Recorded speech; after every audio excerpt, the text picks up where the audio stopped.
अस्सलाम वालेकुम स्टूडेंट्स। आज का हमारा लेक्चर का टॉपिक है system unit and it's components.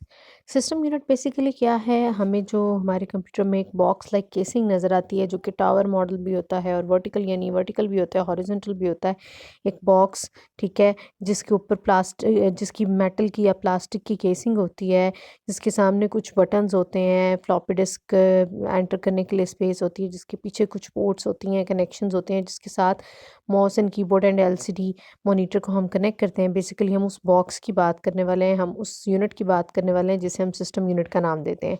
ठीक है, सिस्टम यूनिट हमारे कंप्यूटर का एक बहुत इंपॉर्टेंट कंपोनेंट है और वो इट्सल्फ बहुत से कंपोनेंट्स कंटेन करता है। ठीक है, उसके अंदर बहुत से कंपोनेंट्स को लगाया होता है जिनका मकसद क्या है, कंप्यूटर की प्रोसेसिंग, कंप्यूटर की जो भी वर्किंग है उसके लिए मल्टीपल कंपोनेंट्स, कंप्यूटर जो हमारे पास हमारी प्रॉब्लम को सॉल्व करने के लिए मल्टीपल कंपोनेंट्स जो यूज़ कर रहा होता है उसके बारे में बेसिकली उसके लिए जो कंपोनेंट्स चाहिए होते हैं वो सारे कंपोनेंट्स इस सिस्टम यूनिट के अंदर होते हैं। ठीक है, बाकी जो चीज़ें होती हैं वो सारी पेरिफेरल डिवाइसेस कहलाती हैं, यानी आपका display screen, keyboard, mouse, then printer, plotter, camera, microphone या फिर स्पीकर्स, ये सारी की सारी पेरिफेरल डिवाइसेस होती हैं जिन्हें हम आउटसाइड कंप्यूटर के साथ अटैच करते हैं। करते कहाँ हैं हम, सिस्टम यूनिट के पीछे पोर्ट्स अवेलेबल होती हैं, वहाँ पे ही हम कनेक्ट करते हैं। लेकिन ये सारी पेरिफेरल डिवाइसेस होती हैं जो जो बाकी कंपोनेंट्स होते हैं कंप्यूटर के सारे, जिन्होंने बेसिकली प्रोसेसिंग करनी है, प्रोसेसर के साथ मिल के जिन्होंने काम करना है, सीपीयू चिप के साथ मिल के काम करना है और हमारी प्रॉब्लम को सॉल्व करना है, वो सारे कंपोनेंट्स को हम अपने इस टॉपिक के अंदर डिस्कवर करेंगे। पहले हम सिस्टम यूनिट का सबसे पहले ब्रीफ इंट्रोडक्शन लेंगे, फिर सेकंड पे हम मदरबोर्ड की बात करेंगे, थर्ड टॉपिक हमारा होगा सेंट्रल प्रोसेसिंग यूनिट। अब सेंट्रल प्रोसेसिंग यूनिट के अंदर हम बहुत से सब टॉपिक्स पढ़ेंगे, इससे रिलेटेड कॉन्सेप्ट जैसे कि सिस्टम यूनिट के कंपोनेंट्स, ठीक है, देन सेंट्रल प्रोसेसिंग यूनिट के कंपोनेंट्स, देन मशीन साइकिल देखेंगे, हम इंस्ट्रक्शन सेट देखेंगे, सिस्टम क्लॉक, ये सारे के सारे क्या हैं, these are all the topics related to the CPU chip, processor chip. ठीक है, हमने पहला इसका काम, पहले हम कह रहे हैं नंबर 1 पे हम इसका इंट्रोडक्शन लेंगे सिस्टम यूनिट का। सेकेंडली हम सेकंड कंपोनेंट मदरबोर्ड की बात करेंगे, फिर third component central processing unit. Central processing unit के साथ हम मल्टीपल कॉन्सेप्ट्स को पढ़ेंगे जिसमें आपके पास components of central processing unit, machine cycle, instruction set, system clock, then types of CPU architectures, pipelining, registers, and processor cooling, plus co-processors, parallel processing, ठीक है, then comparison of processor and benchmarking. ये सारे topics हम हमारे third component यानी central processing unit के साथ related ये सारे के सारे बेसिक कॉन्सेप्ट्स लेंगे। उसके बाद हम बात करेंगे हमारे सिस्टम यूनिट के अंदर डाटा की रिप्रेजेंटेशन कैसे होती है। ठीक है, डाटा की रिप्रेजेंटेशन का क्या तरीका है, हम उन कोडिंग स्कीम्स को देखेंगे। देन फिफ्थ कंपोनेंट हम अपने सिस्टम यूनिट का देखेंगे मेमोरी, उसकी टाइप्स देखेंगे जैसे कि रैम, ठीक है, देन मेमोरी मॉड्यूल्स देखेंगे हम, फिर इंटरेक्शन देखेंगे, एक इंपॉर्टेंट टॉपिक सीपीयू और रैम के दरमियान इंटरेक्शन कैसे होती है, रीड ओनली मेमोरी क्या है वो देखेंगे, रैम और रोम में डिफरेंस देखेंगे। फिर सिक्स्थ टॉपिक हमारे पास उसके अलावा कैशे मेमोरी बी और फ्लैश मेमोरी सीमॉस बी एंड मेमोरी एक्सेस टाइम। ठीक है, यहाँ तक हमारे पास हम मेमोरी के बारे में बात करेंगे। फिर हम सिक्स्थ इसका कंपोनेंट सिस्टम यूनिट का एक्सपेंशन कार्ड्स एंड स्लॉट्स को देखेंगे। ठीक है, उसकी एक्सपेंशन कार्ड्स की टाइप्स देखेंगे। देन सेवन्थ टॉपिक होगा हमारे पास सिस्टम यूनिट के अंदर मौजूद पोर्ट्स जो कि आउटसाइड होती हैं, उनकी क्या क्या टाइप्स हैं, कैसे उनकी वर्किंग होती है, उसे हमने देखना है। फिर हमने इसका एट्थ कंपोनेंट बसेस के बारे में पढ़ना है कि सिस्टम यूनिट के अंदर बसेस क्या हैं और उनका क्या काम है, कौन सी टाइप की बसेस हैं। ठीक है, देन हम इसका एट्थ टॉपिक जी बसेस था हमारे पास। नाइन्थ टॉपिक हम इसका देखेंगे, नाइन्थ यानी कंपोनेंट हमारा जो सिस्टम यूनिट का है वो है base. Tenth topic power supply and battery and 11th component इसका, 11th पे कंपोनेंट कह लें या इससे रिलेटेड बेसिकली सिस्टम यूनिट से रिलेटेड एक कॉन्सेप्ट हम देखेंगे कि उन फैक्टर्स के बारे में हम बात करेंगे जो कि हमारे सिस्टम यूनिट की या बेसिकली सीपीयू की, प्रोसेसर की परफॉर्मेंस को स्पीड को इफ़ेक्ट करते हैं। ठीक है, ये वो सारी चीज़ें हैं। बेसिकली हमने 10 से 11 टॉपिक्स पढ़ने हैं मेजर इस चैप्टर के अंदर, जिसमें से हम बारी बारी बात करेंगे। सिस्टम यूनिट का सबसे पहले इंट्रोडक्शन ले लेते हैं। सिस्टम यूनिट क्या है जी? सिस्टम यूनिट हमारे पास एक ऐसा केस है, एक ऐसी केसिंग है जिसके अंदर multiple different electronic components combine हुए हुए पड़े होते हैं, एक जगह पे लगे हुए होते हैं। और इनका मकसद क्या होता है, इन सब को हम क्यों एक जगह पे हमने इकट्ठा करके सिस्टम यूनिट के अंदर रखा होता है? क्योंकि इनकी मदद से हम कंप्यूटर से प्रोसेसिंग का काम करवाना चाहते हैं, कंप्यूटर से अपनी प्रॉब्लम सॉल्व करवाना चाहते हैं। सिस्टम यूनिट प्लास्टिक या मेटल का बना होता है ताकि इंटरनल जो इसके कंपोनेंट्स हैं उन्हें ये प्रोटेक्ट कर सके। और ये मल्टीपल अदर कंपोनेंट्स कंटेन करता है जिन्हें हमने डिस्कस करना है। सिस्टम यूनिट डिफरेंट शेप्स और साइजेस में अवेलेबल होता है। डेस्कटॉप कंप्यूटर्स में वर्टिकली भी होता है और ये टावर मॉडल कहलाता है, या फिर आपके पास ये हॉरिजॉन्टल भी हो सकता है, दोनों शेप्स में हो सकता है। हमारे पास यहाँ पे हमें जो नज़र आ रहा है वो सिस्टम यूनिट टावर मॉडल यानी वर्टिकल नज़र आ रहा है। ठीक है, अब ये डिफरेंट डिवाइसेस के अंदर सिस्टम यूनिट की लोकेशन बताई हुई है। अगर हम एक पीसी कंप्यूटर देखते हैं तो उसके अंदर सिस्टम यूनिट सेपरेट होता है। अगर हम एक देखते हैं जी आपके पास computer all in one computer, तो ऑल इन वन कंप्यूटर के अंदर डिस्प्ले स्क्रीन के अंदर मौजूद होता है सिस्टम यूनिट। अगर हम लैपटॉप देखते हैं तो लैपटॉप में कीबोर्ड के नीचे सिस्टम यूनिट होता है। अगर हम टैबलेट देखते हैं तो टैबलेट के अंदर भी स्क्रीन के पीछे जो है आपके पास सिस्टम यूनिट होता है। इसी तरह अगर हम एक नोट पैड देखते हैं जिसके अंदर जिसकी स्क्रीन अलहदा अटैच हुई होती है, अलहदा होती है, रिवॉल्विंग होती है, और कीबोर्ड होता है, तो कीबोर्ड के नीचे सिस्टम यूनिट होता है। यानी डिफरेंट कंप्यूटर्स के अंदर सिस्टम यूनिट की लोकेशन भी मुख्तलिफ है। ये डिफरेंट हमारे पास टाइप्स हैं ना कंप्यूटर्स की जिन पे हम बात कर चुके हैं। तो हर कंप्यूटर के अंदर सिस्टम यूनिट की लोकेशन मुख्तलिफ है, लेकिन लोकेशन चाहे मुख्तलिफ हो लेकिन सिस्टम यूनिट का काम और सिस्टम यूनिट के कंपोनेंट्स वही रहेंगे। ठीक है, नेक्स्ट इसका हम सिस्टम यूनिट का पहला मेन कंपोनेंट बात करते हैं मदरबोर्ड। मदरबोर्ड क्या है? मदरबोर्ड एक बोर्ड है, इलेक्ट्रॉनिक बोर्ड है जिसे सिस्टम बोर्ड या फिर मेन बोर्ड कहते हैं। ठीक है, एक्चुअली हमारे सिस्टम यूनिट के अंदर जो सारे कंपोनेंट्स लगे हुए हैं वो सारे कंपोनेंट्स किस बोर्ड के ऊपर अटैच हैं?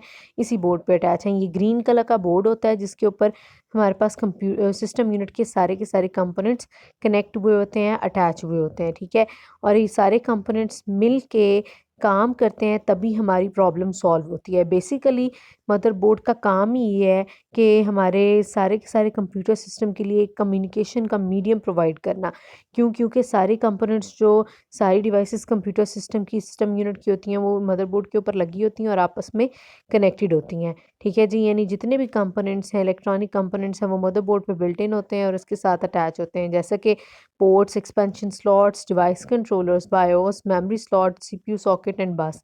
इन सारी चीज़ों को हम पढ़ने वाले हैं। पोर्ट्स, एक्सपेंशन स्लॉट्स को हम डिटेल में पढ़ेंगे। डिवाइस कंट्रोलर के बारे में हम नहीं पढ़ेंगे, उसका मैं आपको जनरल आइडिया दे देती हूँ। डिवाइस कंट्रोलर बेसिकली आपके पास ऐसे कंपोनेंट्स होते हैं मदरबोर्ड पे जिनका पर्पस होता है डिवाइसेस से इंटरफेस प्रोवाइड करना। डिवाइस के लिए इंटरफेस से ड्राइव के लिए इंटरफेस प्रोवाइड करना। ड्राइव कंट्रोलर मसलन कौन सी ड्राइव के लिए इंटरफेस प्रोवाइड करना? देखिए हमारे पास जो है ना हार्ड ड्राइव या डिफरेंट तरह की जो आपके पास ड्राइव्स हैं जिनका काम बेसिकली हार्ड ड्राइव की यहाँ पे बात हो रही है।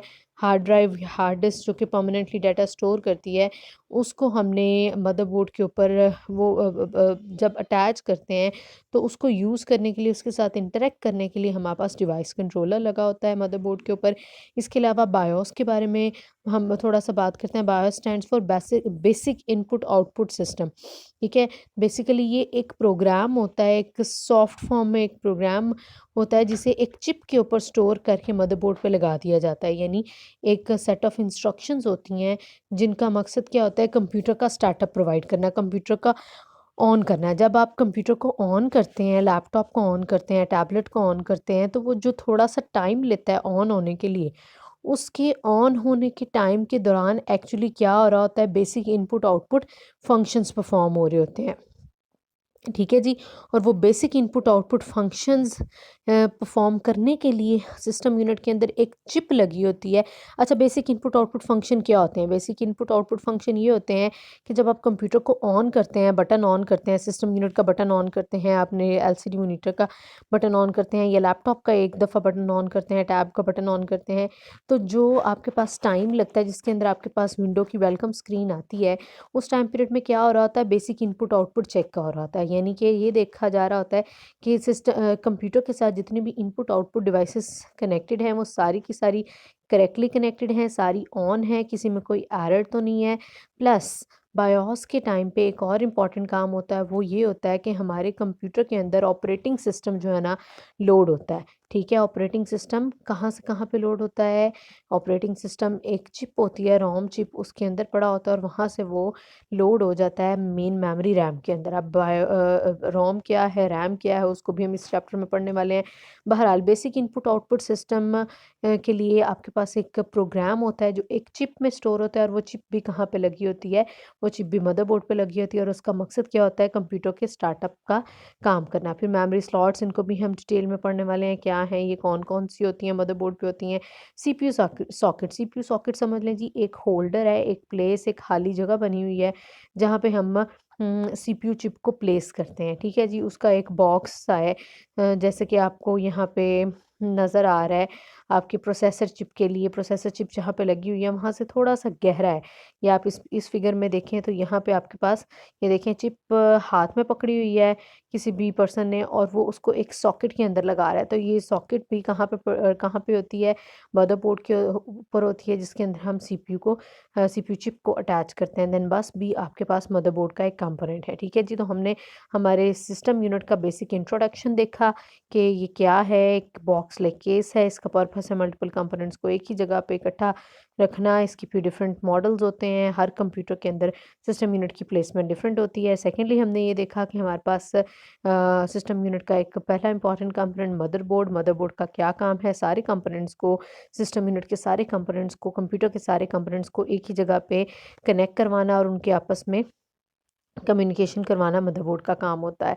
ठीक है, फिर हमारे पास सबसे important component central processing unit, system unit का सबसे इम्पॉर्टेंट, कंप्यूटर का सबसे important component central processing unit, CPU जिसे हम कहते हैं। ये क्या होता है? ये एक चिप होती है, सबसे इम्पॉर्टेंट है। इसे हम प्रोसेसर भी बोलते हैं। इसका मकसद क्या है जी?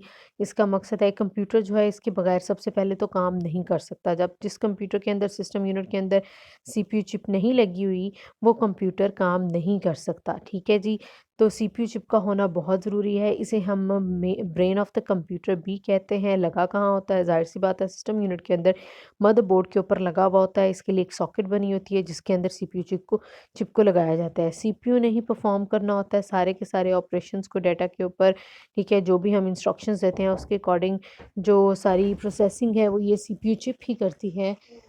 और सीपीयू चिप जो है, सीपीयू चिप के अंदर आपके पास बेसिकली इसे हम ब्रेन ऑफ द कंप्यूटर भी बोलते हैं। क्यों? क्योंकि इसने ओवरऑल आपके पास जितनी भी प्रोसेसिंग है, हम कंप्यूटर को जो भी इंस्ट्रक्शंस देंगे, डाटा देंगे, वो सीपीयू चिप ही उनको क्या करेगी? उनको एग्जीक्यूट करेगी, उनके ऊपर काम करेगी। ठीक है जी, अगर हम बात करें कि प्रोसेसर के सारे फंक्शंस, जितने भी फंक्शंस हैं वो सारे के सारे इसी चिप के थ्रू हो रहे होते हैं। ठीक है,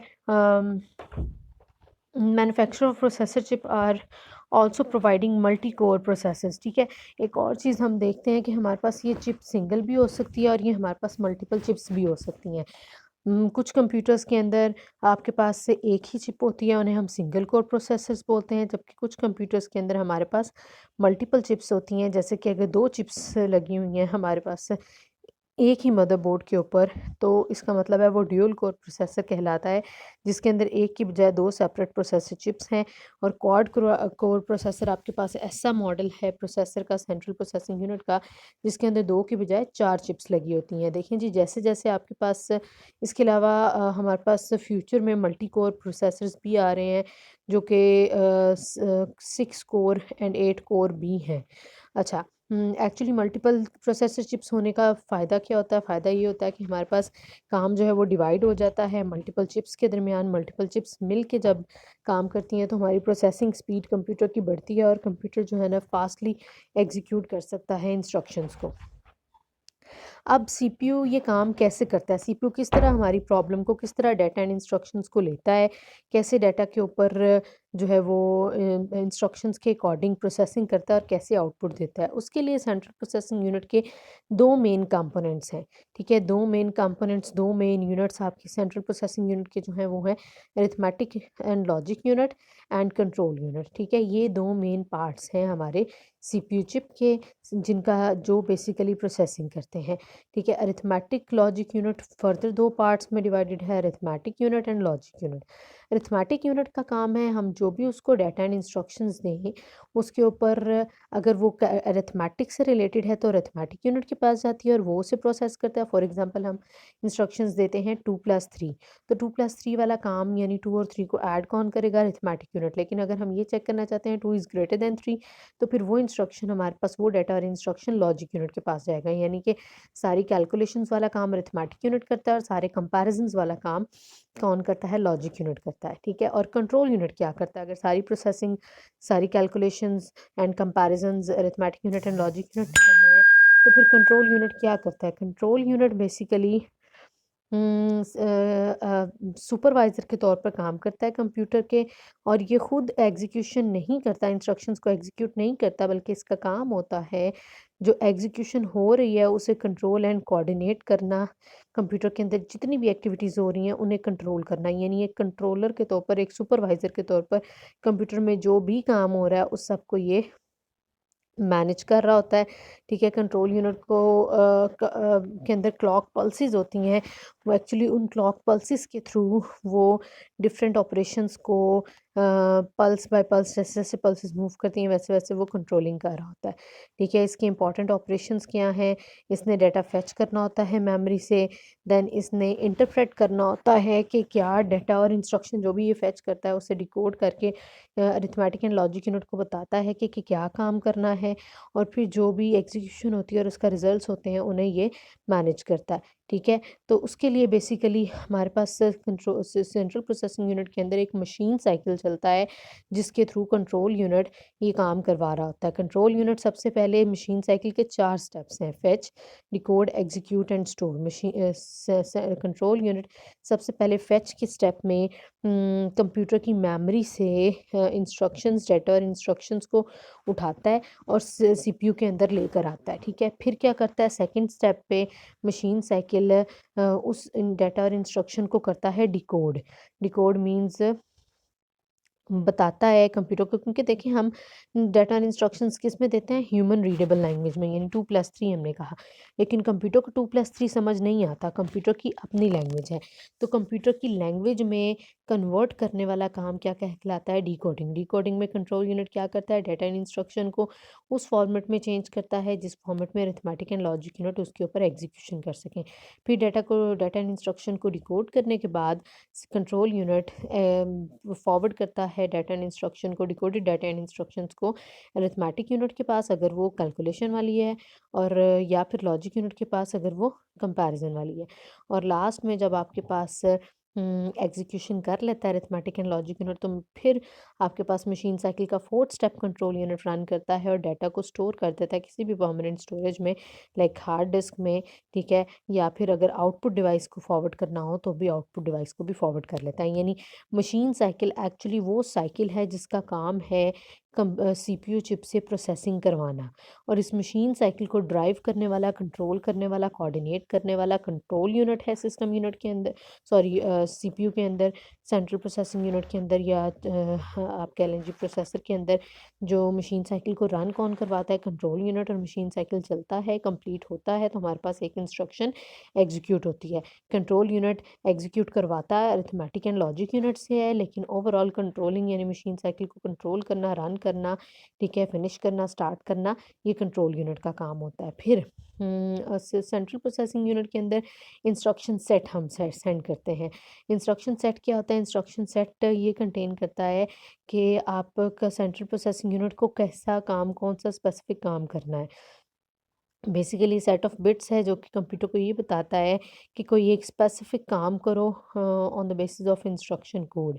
ठीक है, इंस्ट्रक्शंस मेन मेमोरी में लोड होती हैं, हम पहले भी बात कर चुके हैं, जहाँ से सीपीयू फेच करता है यूजिंग द कंट्रोल यूनिट और फिर उन्हें एग्जीक्यूट करता है। कंप्यूटर को पास बहुत सी डिफरेंट टाइप की ऑपरेशंस और डिफरेंट टाइप की इंस्ट्रक्शंस आ सकती हैं, जैसे कि डाटा ट्रांसफ़र इंस्ट्रक्शंस और डाटा ट्रांसफ़र इंस्ट्रक्शंस डाटा को एक जगह से दूसरी जगह मूव करवाने के लिए होती हैं। उन इंस्ट्रक्शंस के क्या क्या नाम है, जस्ट हमें वो याद कर लेने हैं। MOV, LD and XCHG।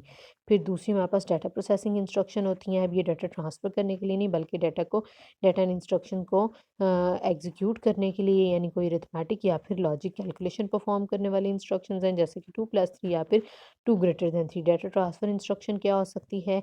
Load data from main memory to transfer data from main memory to hard disk, ये डाटा ट्रांसफ़र इंस्ट्रक्शन हो सकती है। डाटा प्रोसेसिंग इंस्ट्रक्शन होती है जी कोई भी अरिथमेटिक इंस्ट्रक्शन या कोई लॉजिकल इंस्ट्रक्शन या फिर कोई shift instruction. Shift instruction basically ऐसी इंस्ट्रक्शन होती है जो कि लेफ़्ट या राइट टू लेफ़्ट डाटा को मूव करने के लिए होती है, एक मेमोरी लोकेशन से दूसरी मेमोरी लोकेशन में नहीं, बल्कि डाटा की स्पेस को, डाटा की लोकेशन को आगे पीछे करने के लिए शिफ्ट इंस्ट्रक्शंस यूज़ होती हैं। देन प्रोग्राम कंट्रोल इंस्ट्रक्शंस ऐसी इंस्ट्रक्शंस हैं जो कि हमारे पास कंप्यूटर के अंदर जो डिफरेंट सीपीयू जिन डिफरेंट कंप्यूटर के प्रोग्राम्स के ऊपर एग्जीक्यूशन कर रहा है उन्हें कंट्रोल करता है। और ये इंस्ट्रक्शन कौन यूज़ करता है? ये इंस्ट्रक्शन कंट्रोल यूनिट ये करता है।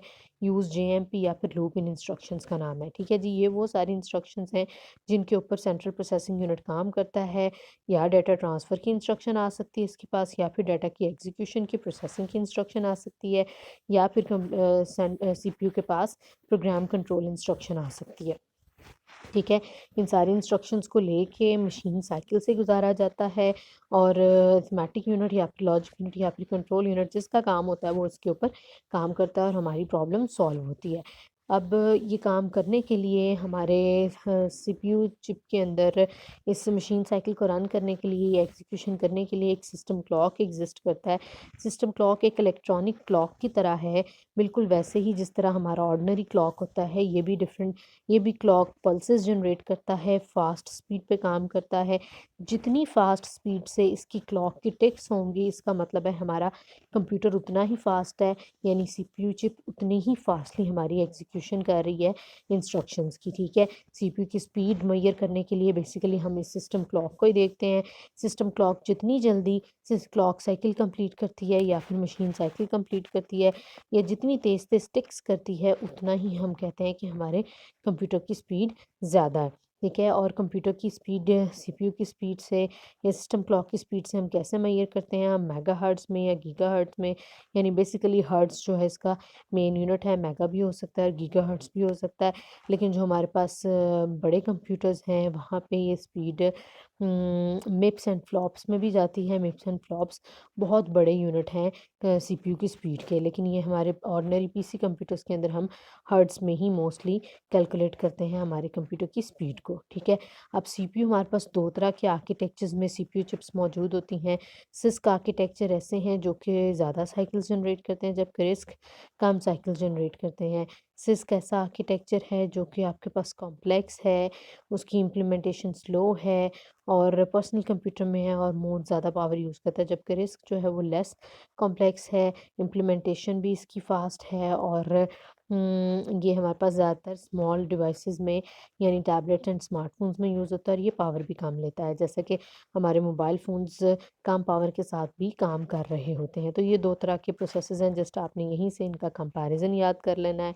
ठीक है, फिर अब सेंट्रल प्रोसेसिंग यूनिट जो है वो प्रोसेसिंग करने के लिए पाइपलाइनिंग का कॉन्सेप्ट यूज़ करता है। पाइपलाइनिंग एक्चुअली हमारे कंप्यूटर की या फिर सीपीयू चिप की प्रोसेसिंग की स्पीड, काम करने की स्पीड को बढ़ाती है। पाइपलाइनिंग क्या कॉन्सेप्ट है? पाइपलाइनिंग एक ऐसी टेक्नीक है जिसमें सीपीयू बहुत तेज़ी से डेटा एंड इंस्ट्रक्शन को फेच करता है, ठीक है, और सीपीयू को देता है। देखें, हमारे पास सीपीयू के पास जब तक डेटा एंड इंस्ट्रक्शन नहीं आएगी वो काम नहीं करेगा। अब अगर हम स्लोली बहुत आहिस्ता-आहिस्ता डेटा और इंस्ट्रक्शन सीपीयू को देंगे तो सीपीयू उतनी ही स्लो काम करेगा।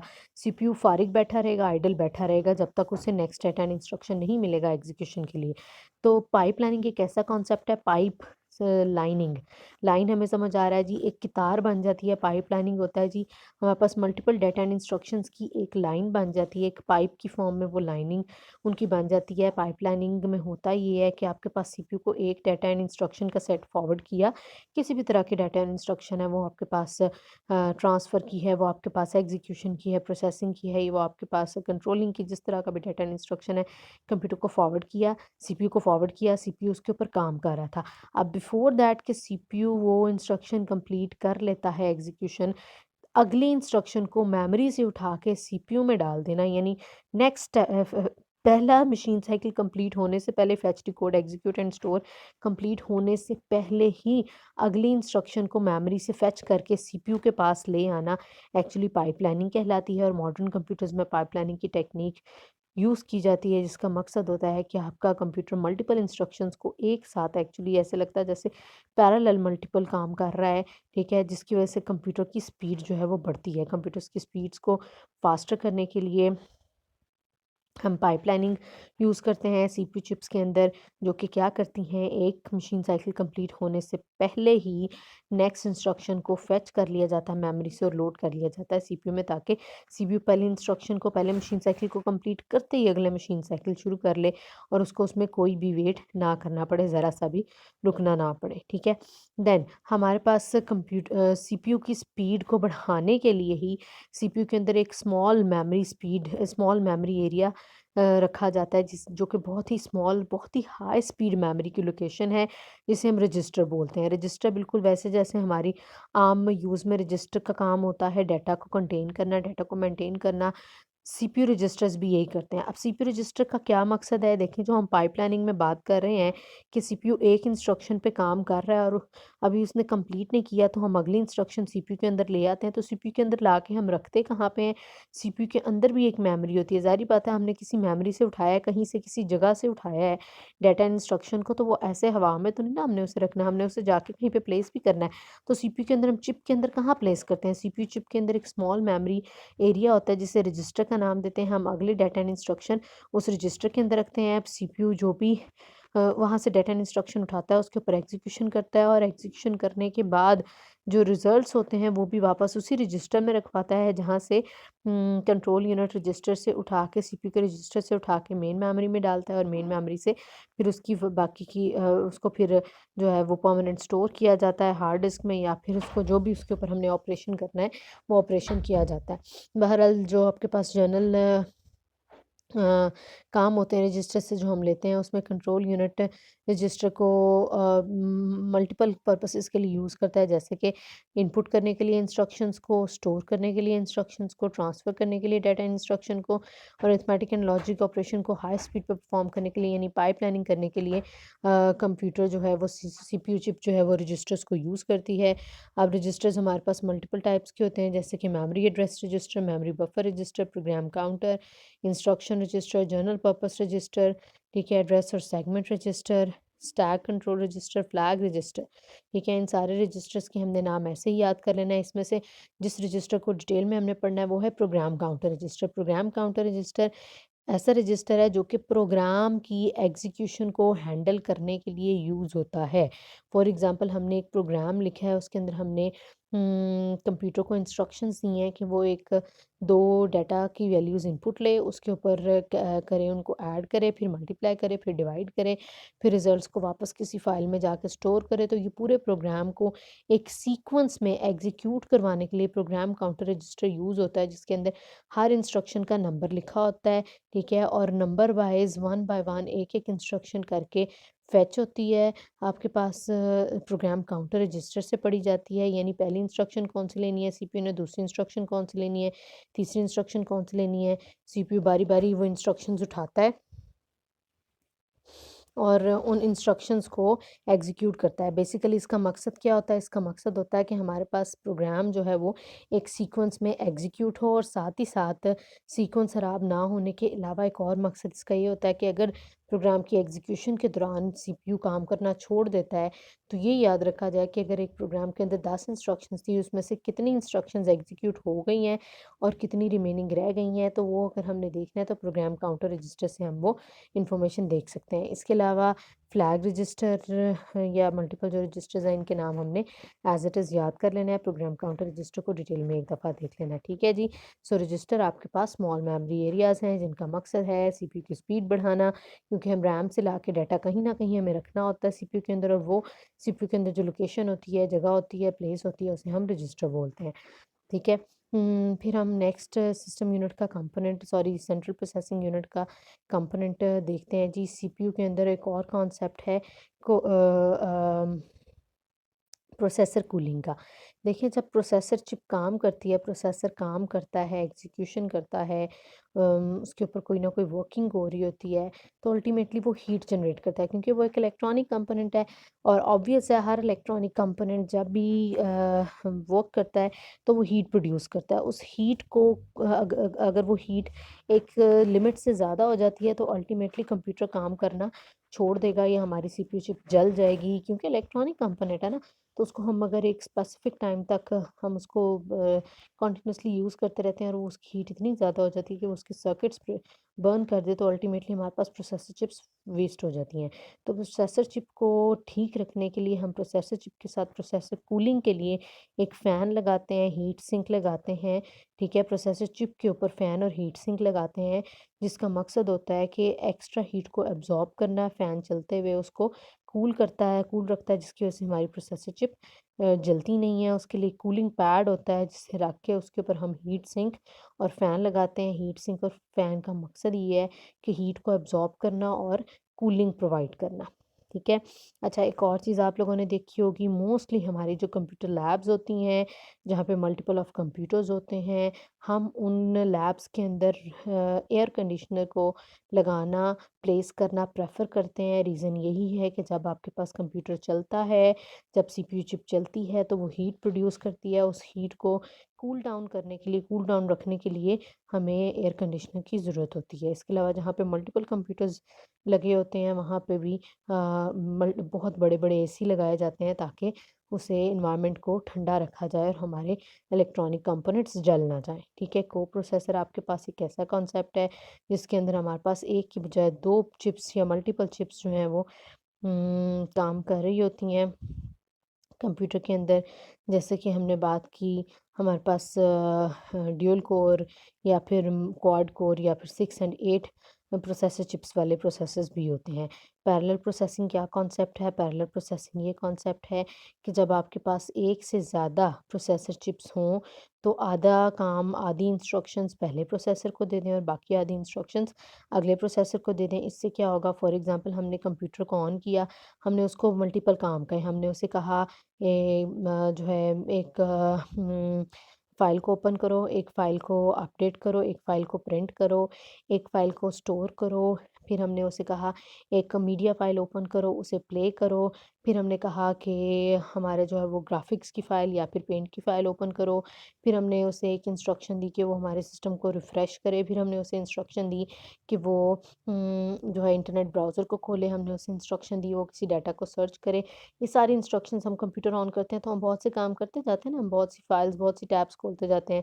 तो वो सारी इंस्ट्रक्शंस जब हम कंप्यूटर को देते हैं, अगर कंप्यूटर उनको वन बाय वन सॉल्व करने लगे तो वो ज़्यादा टाइम लेगा। लेकिन वही अगर हमारे पास हाई फास्ट स्पीड का ज़्यादा अच्छा कंप्यूटर होगा, जैसे कि हम लेते हुए प्रेफर भी करते हैं कि हमारे पास ड्यूल कोर या क्वाड कोर प्रोसेसर वाले कंप्यूटर्स हों, तो फिर क्या होगा, वही जो हमने मल्टीपल जॉब्स दी हैं उसके लिए अगर कंप्यूटर 10 मिनट लेता है तो 10 की बजाय 5 मिनट लेगा अगर 2 प्रोसेसर हैं, और अगर 4 प्रोसेसर हैं तो 5 की बजाय ढाई मिनट में हमारे पास हमारा प्रॉब्लम सॉल्व हो जाएगा। क्यों? क्योंकि आधा काम एक प्रोसेसर को, बाकी आधा अगले प्रोसेसर को, बाकी आधा अगले प्रोसेसर को, यानी काम को डिवाइड करके, इंस्ट्रक्शंस को डिवाइड करके सॉल्व किया जाएगा। सिंगल इंस्ट्रक्शन मल्टीपल डाटा हमारे पास एक ऐसा मॉडल है जो कि एक ऐसा मेथड है जो कि सेम इंस्ट्रक्शन को on many data values simultaneously execute कर रहा होता है। मल्टीपल इंस्ट्रक्शन मल्टीपल डाटा में ये होता है कि आपके पास, सिंगल इंस्ट्रक्शन मल्टीपल डाटा में ये होता है कि आपके पास एक ही इंस्ट्रक्शन है, उसके पार्ट्स करके तो हम प्रोसेसर चिप्स के दरमियान डिवाइड कर देते हैं, जबकि मल्टीपल इंस्ट्रक्शन में हमारे पास मल्टीपल इंस्ट्रक्शंस को अकेले के लिए, यानी फ़ाइल ओपन की कमांड एक को दे दी, फ़ाइल क्लोज़ की कमांड एक को दे दी,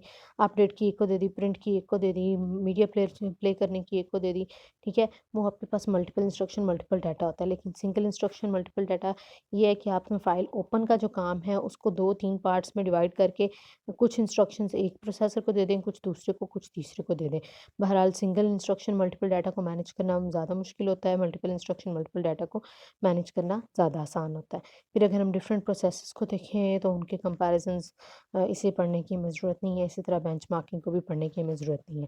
ठीक है, आज के लेक्चर में हमने क्या देखा? आज के लेक्चर में हमने सिस्टम यूनिट का जनरल आइडिया लिया कि सिस्टम यूनिट क्या होता है, फिर हमने मदरबोर्ड का जनरल आइडिया, मदरबोर्ड के बारे में पढ़ा कि मदरबोर्ड क्या है और किस लिए यूज़ होता है और इसके क्या मेन कंपोनेंट्स हैं। फिर हमने सेंट्रल प्रोसेसिंग यूनिट को देखा, जो brain of computer, the most important component of system unit, computer का मेन पार्ट है जिसने एक्चुअली हमारी प्रॉब्लम को सॉल्व करना है। वो प्रॉब्लम कैसे कैसे सॉल्व करता है, उसके लिए सीपीयू के पास कौन से कंपोनेंट्स हैं, एएलयू, सीयू, मशीन साइकिल उसका कैसे काम करता है, उसमें सीयू और एएलयू का क्या रोल है, कौन कौन सी इंस्ट्रक्शंस हैं जिसके ऊपर सीपीयू काम करता है, सिस्टम क्लॉक से हम सीपीयू की स्पीड कैसे कैलकुलेट करते हैं, सीपीयू के आर्किटेक्चर्स किस तरह के हैं, पाइपलाइनिंग के थ्रू सीपीयू की स्पीड कैसे बढ़ती है, रजिस्टर का क्या मकसद है सीपीयू के अंदर, ठीक है? कौन कौन सी टाइप के रजिस्टर्स हैं, प्रोसेसर कूलिंग क्या है और उसकी क्यों ज़रूरत होती है, को प्रोसेसिंग क्या है, पैरेलल प्रोसेसिंग क्या है, ठीक है? हमने ये सब कुछ आज के लेक्चर में देखा। नेक्स्ट लेक्चर में हम अपने सिस्टम यूनिट के अदर जो कंपोनेंट्स हैं उन्हें एक्सप्लोर करेंगे। बहरहाल डाटा रिप्रेजेंटेशन के जो 3 मेथड्स हैं, 4 मेथड्स हैं, BCD code, EBCDIC code, ASCII and Unicode, इसको आपने पढ़ना है। इसके ऊपर हम नेक्स्ट लेक्चर में बात करेंगे इंशाल्लाह।